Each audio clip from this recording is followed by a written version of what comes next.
Merci, monsieur le député. La parole est à monsieur Claude Sturny pour la question au ministre des Transports. Vous avez la parole.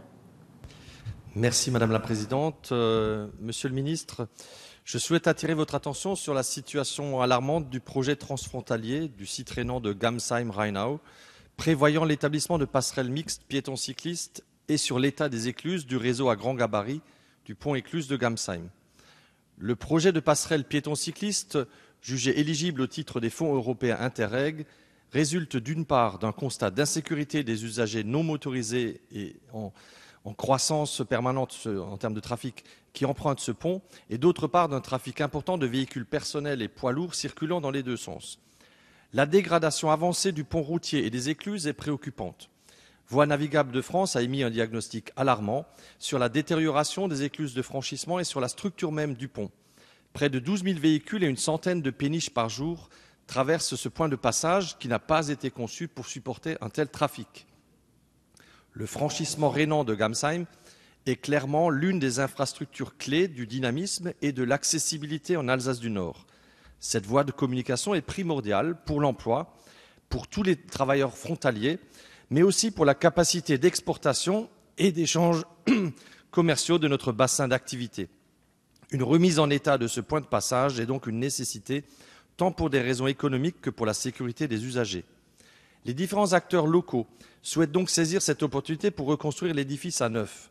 En parallèle, je dois noter que le projet d'une 5e turbine hydroélectrique d'EDF, pourtant créateur d'emplois, ne cesse également d'être repoussé.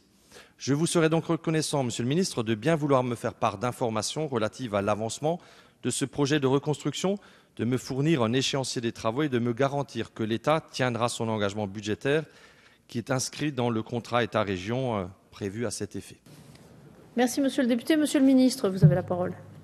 Madame la Présidente, Monsieur le député, l'état des ouvrages pour la navigation fluviale et le franchissement du Rhin, notamment de Gamsheim, fait l'objet d'un suivi très attentif, à la fois des services de l'État, mais aussi de ceux de Voies navigables de France, conscients de l'importance de ces infrastructures pour les réseaux de transports alsaciens et les échanges transfrontaliers. Pour la partie fluviale, VNF a engagé des études portant sur l'écluse de Gamsheim et le diagnostic précis des désordres portant sur la structure de l'écluse et sur les ouvrages métalliques dont les portes est en cours. Il devrait s'étaler sur une durée d'1 an et débouchera le cas échéant sur des études de conception en vue de la réalisation des travaux qui s'avéreraient nécessaires. S'agissant de l'ouvrage de franchissement routier surplombant l'écluse, ouvrage qui supporte une route départementale dont l'intérêt local n'est pas contestable, des discussions sont en cours avec le Conseil général du Bas-Rhin pour définir les meilleures modalités de sa remise en état et de sa gestion, en tenant compte des dispositions de la Convention internationale franco-allemande de 1969 relative au franchissement du Rhin. Ces discussions menées sous l'égide du préfet font intervenir de multiples partenaires, notamment pour la partie française, le Conseil général et VNF, le gestionnaire de l'ouvrage fluvial Connex. Nos partenaires allemands aux différents niveaux de responsabilité adéquats, je pense notamment au Land de Bade-Württemberg, sont également associés aux démarches qui sont engagées. Elles permettront d'établir avec précision la responsabilité des différents partenaires ainsi que les conditions de gestion durable et pérenne de cet ouvrage. Nous continuons à suivre avec beaucoup d'attention ce dossier compte tenu de l'enjeu qu'il peut représenter. Vous avez insisté très justement sur la nécessité à la fois d'avoir des réponses techniques.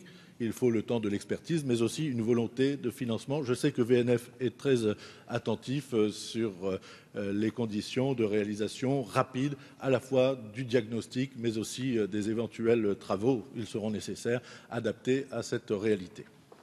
Merci, monsieur le ministre.